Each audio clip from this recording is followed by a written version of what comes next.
Um, Over the next few months, we're going to be adding more data to the Savannah platform, including in Visionware, we're building individual map reports. We'll be looking at data from Easy Proxy, Open Athens, Cisco Meraki, SendSource, Communico, Library Market, spreadsheets for gate count and programming data. Gale, and then hopefully also IPLAR, Palace Project, EBSCO, ProQuest, and Creative Bug. So that's a lot of data, and that's really what we're excited about with this platform is that um, unlike some of the other reporting tools that we already have in place, this will let us compare data across a lot of different places in one reporting tool. So the types of reports that we're looking at in Savannah are all going to be aggregated data. You're not going to see anything at the patron or title level. It's not really a collection analysis tool. We're looking more at patron behavior. But we'll be able to see like when I had a program at my library, did my computer use also increase? Are my promotions of e-materials actually affecting the traffic to all of those sources without checking them all individually? That sort of thing. Um, After June, we'll be looking more into custom requests from our member libraries. So these two columns on the left are all of the data sources that we identified as a priority based on the data inventory that we receive from libraries. But after that, we're going to start working on more customized requests. So if you have additional data sources, you have a specific custom report in mind, or you have a data analysis project at your library that you want CCS to support, that will be what we work on next. Primarily, Orange Boy Savannah is going to be a tool for the CCS staff to build reports and support your data analysis projects. But everybody has access to it, and we have done some trainings over the past month on the standard reports that come out of the box with Savannah. So if you are interested in this and you want to talk to me more about it, feel free to reach out. If you want access to Savannah, all you need to do is open a help desk ticket and we'll get you an account if you don't already have one. Um, we also have upcoming training opportunities. So we will have the most recent webinar was recorded, that will be posted. We have documentation on the website. We're building an online course that will be live on the CCS website by the end of the month. Savannah has a pretty extensive knowledge base that you have access to when you're logged into your Savannah account. And we're also distributing some training materials through CCS News. We also have office hours scheduled for March, April, and May. So if this is something that's applicable to you and you're interested in, we do have opportunities to come get some one-on-one time with CCS to explore the tool or ask questions that you aren't really sure how to put into writing, or look at your library data specifically together and talk more about how the tool might be useful for you. Again, we're primarily expecting this to be CCS staff in there building reports, but anyone who has an interest in data, works with a wide variety of data in your role at the library, or contributes to board reports or goal setting or anything like that, might also find this useful. We are not replacing any of your other reporting tools. This is a new addition to the CCS reporting suite. On the slides, I've included a couple of links to our implementation FAQ for Orange Boy, which includes our project plan and timeline, a configuration guide for all of the different data sources that we're bringing into the tool, and just the link to log into Savannah as well. And that's my quick overview of what this project is. I'm happy to take any questions if anybody has any at this point.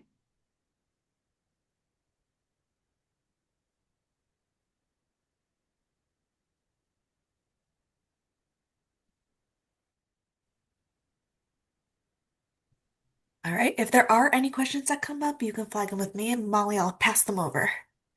Thank you for Sounds being great. here. Yep. Enjoy the rest of your meeting. Goodbye. Bye. All right, yes. So hearing no other questions, no questions about Orange Boy, we're gonna go ahead and move on to our the rest of the things in our agenda. First thing that we have is the dated patron notes. We do have an action with this because the last time we talked in February, the group decided that, Matthew, I'm sorry you were not there, but hopefully you were able to see the minutes. The Yes. group decided that the dated patron notes didn't quite function that way that we wanted them for library staff because it's really hidden in the patron account and it doesn't pop up when you check in and it doesn't apply blocks when needed. So because of this, the group thought that it would be best if it was used more as a log for patron account updates made on the CCS end, such as those NCOA updates or the fee purges. And that way that information would be migrated from the notes section and it wouldn't be taking up some of that character limit that we see in the notes section. So with that feedback, I drafted the following proposal. I have CCS staff will utilize data notes to track bulk updates, bulk patron updates, just as in COA and fee fine purges. Library staff will have access to view these notes. However, access to edit and remove notes will be limited to CCS staff. So I wanted to take a second, look at this procedure, and talk about any changes, edits you'd like to make with this, with the wording.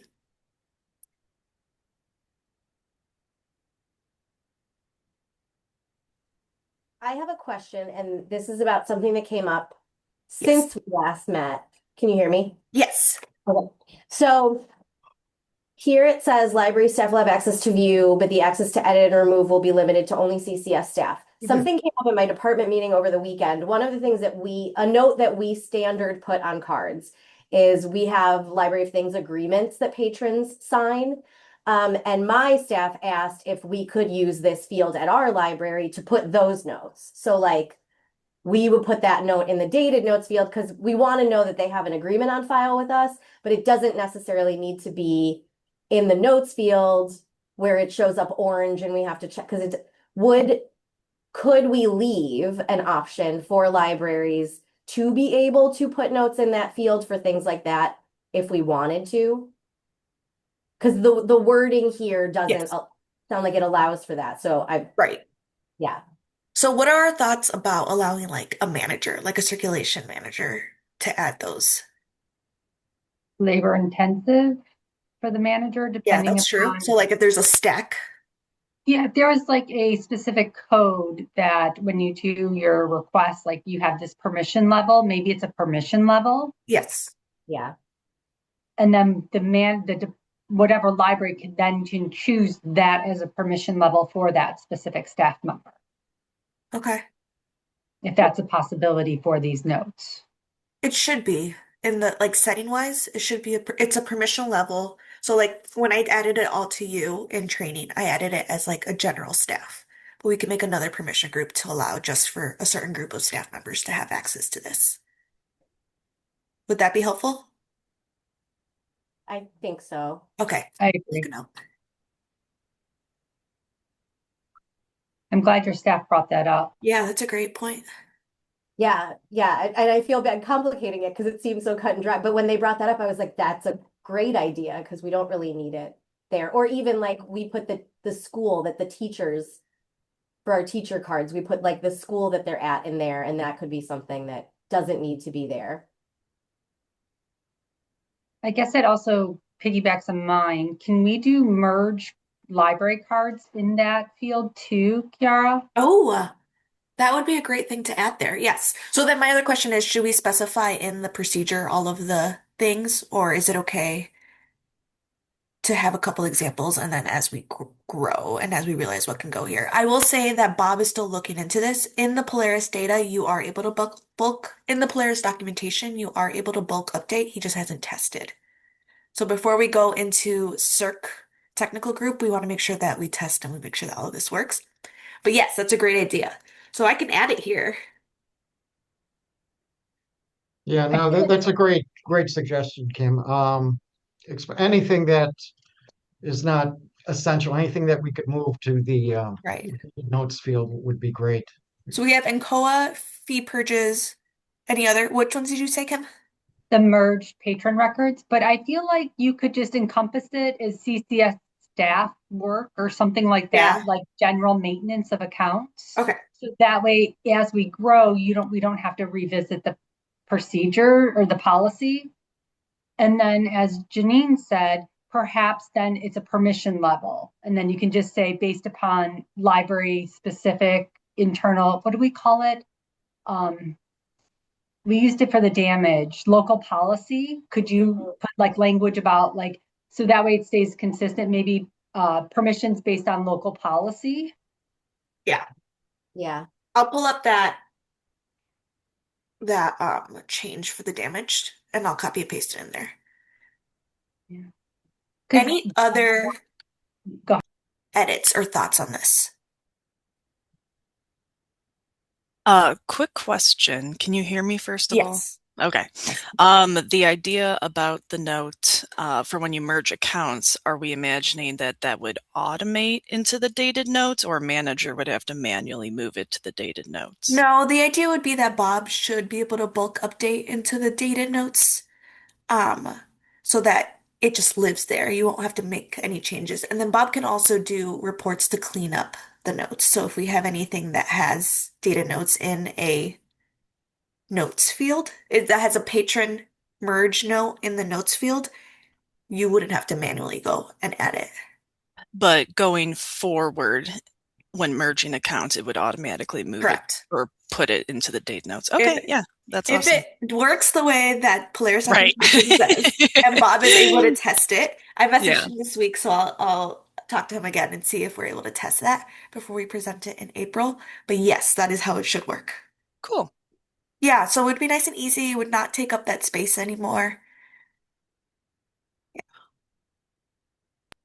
I also feel the last, after the semicolon, however, access to edit and remove notes will be limited to CCS staff or permission level staff based upon what it may be. I don't know what you all feel about that.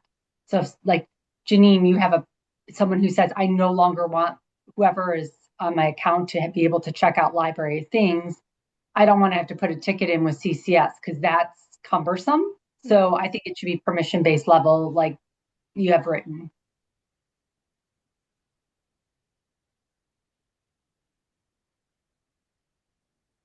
What do we think? Remove notes will be limited to CCS staff or and. Let's do and permission, library permission level staff. Is that clear? Okay. So then what the libraries would have to do is like open a ticket with CCS for that first step and let us know who should have that permission.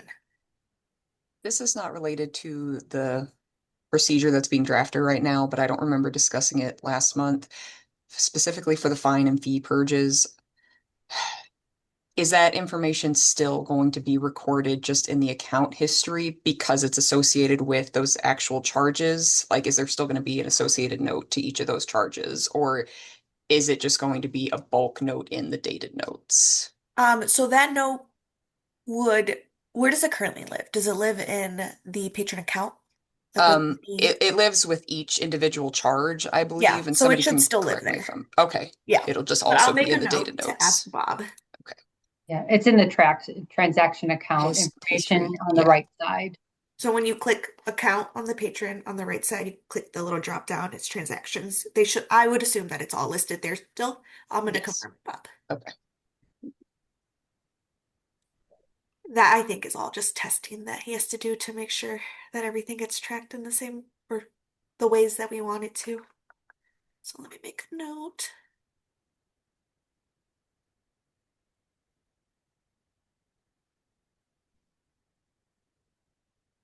More questions. These are great.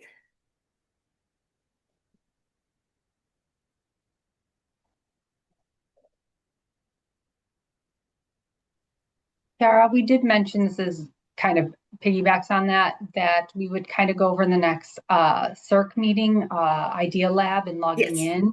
So that way we could then say, hey, this is posted.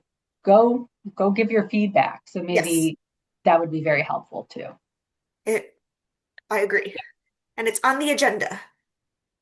It's Love it. already been sent out. Also, I think Belinda sent it out on Monday. So Okay. if you guys have any agenda items, please feel free to add it. Oh, the request for agenda items, yes. Yes. Got it. And I did add that one because I think that's a fantastic idea, and I think that all of the technical groups are doing it this next few months because it'd be helpful to vote up our each other's ideas, especially for this one because we want it to be so much more than it is. All right. Anything else about this? Do we feel okay about the way that this is worded?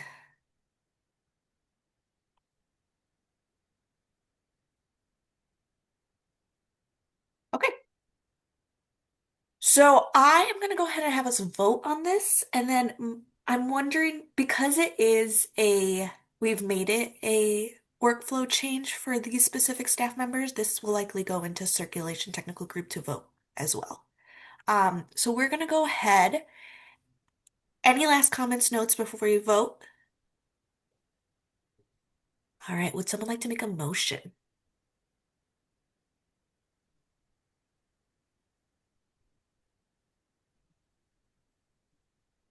Make a motion to propose the updated circulation documentation and procedures in regards to the dated note fields and patron accounts.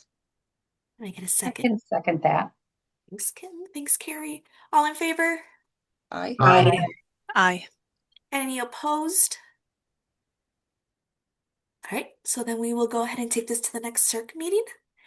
Thank you for helping update that wording. I think this makes a lot of sense and I think it's clear. Next up on our agenda is that blocks and notes conversation. So this one was a trickier conversation to have because it's where we started this whole discussion about notes.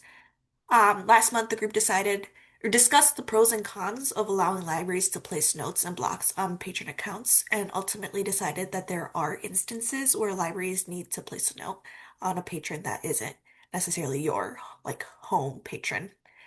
The group decided that even though the current procedure states that only the library that places a note may take it off, there are also times when a note has been clearly resolved and should no longer be blocking the patron account.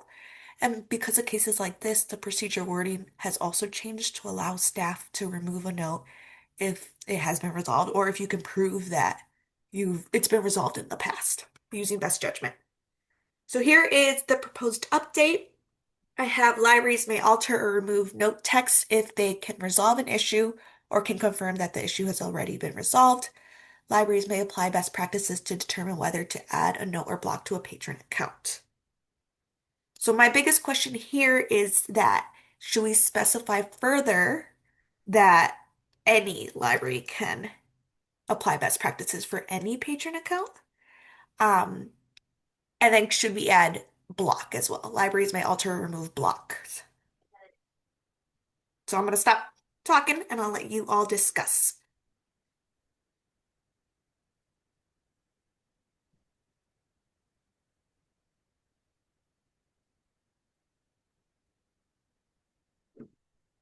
And you've changed your mind completely since the last meeting. You think because the discussion has been so focused around like we can alter it even if we weren't the library who left it, I think that wording needs to be in there somewhere. Okay. That they can alter or remove note text from any library if the issue has been, like, I think that needs to be specified in there somewhere. Okay. Because I think that'll be a point of contention because we have to bring this to the big group. This will go to the big group, right? Yes.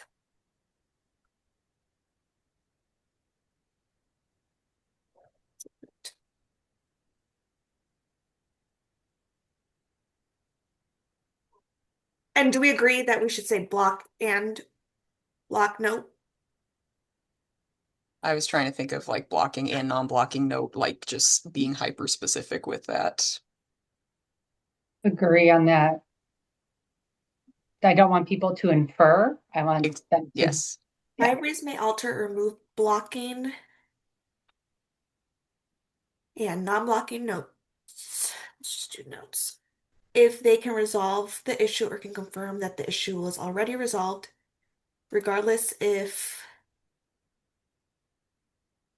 if they were the library that added the note/block. Is that clear? Okay, so here's me I went into an account just to make sure I looked up.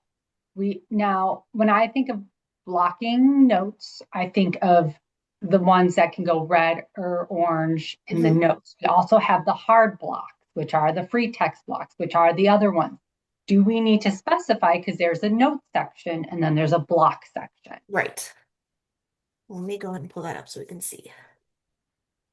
I'm asking because I know when I'm thinking that wordage, I go right to the notes and then I go to the left column versus the right column. So this one versus this one. Yeah. So right now we're specifying non-blocking notes, blocking notes. Should we also add blocks? I think we need to, because this came up with like a collections that there was no more collections and the block was on there. You know, it's something we can resolve that we can definitely see. What if we do this? Is this clear enough?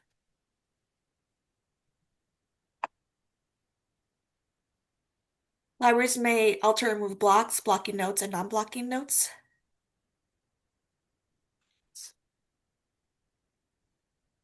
If they can resolve the issue or can confirm that the issue is already resolved.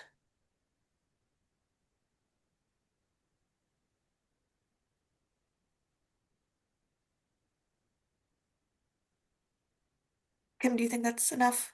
Yeah, I do, because I think it specifies those specific 3 types of notes that we may put on a patron's account. Okay. Do we want to, in the last line about adding a note or block, do we want to say instead of a patron account, say any patron account? Because again, we're applying it potentially more universally. Yes. That was my big question. I wanted to make sure that we specified. I also think we should revisit the way notes are put onto an account, especially if we're now given permission to put a block on any patron's account, that you need to put your library and your initials, because the history isn't going to be there like it is that we hoped in the dated notes. Right. Like there's a procedure, but I think it's also like, don't want to say policy, but there's a hard line. This has to be included. So Because I want to be able to go back to that account. Sorry, Carrie, I didn't mean to cut you off. No, I cut you off. Keep going. Are there CCS Circ procedures that explicitly say the formatting for the notes? There is. I thought there were. Okay. Yeah, So if I we will could go ahead refer and back make to that that. a priority at this meeting. Okay. And maybe put it as an example underneath it so people Okay. don't have to refer to another link. Example. And where that note goes at the top, the very first note, not the bottom note. Yeah. Okay. I will add that to our agenda for next meeting as well, because that's a great reminder. More comments, questions, or concerns about this?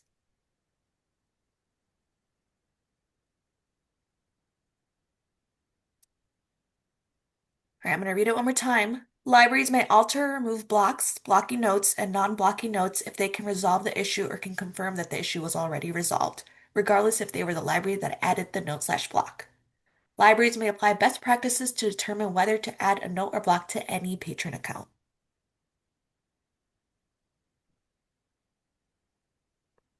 All right, I'm laughing because I feel like we're getting super redundant, but like, it says any patron account. Do we have to specify from any library, like any any patron? library. Like, I just don't want there to be like, but what? No, everyone.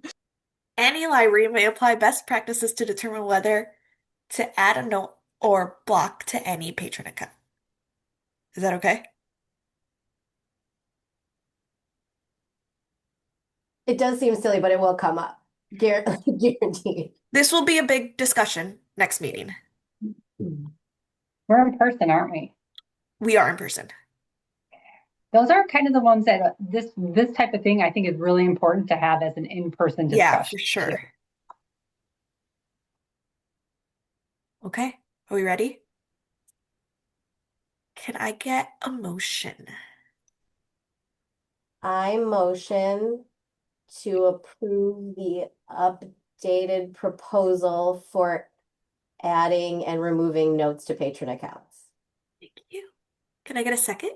Also, I'll I'll second. second that. Oh, Either one. Beautiful. Thank you, Matthew and Cheryl. All in favor? I Aye. Aye. Aye. Bye. Any opposed? Beautiful.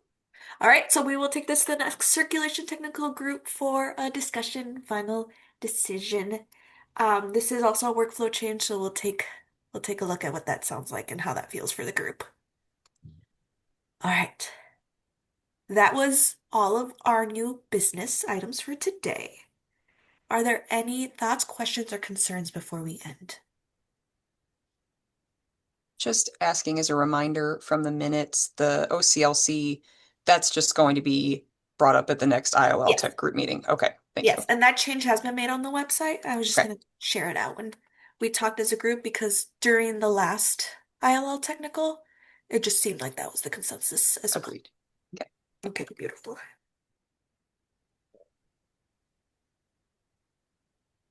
We had a conversation last time about meeting in person.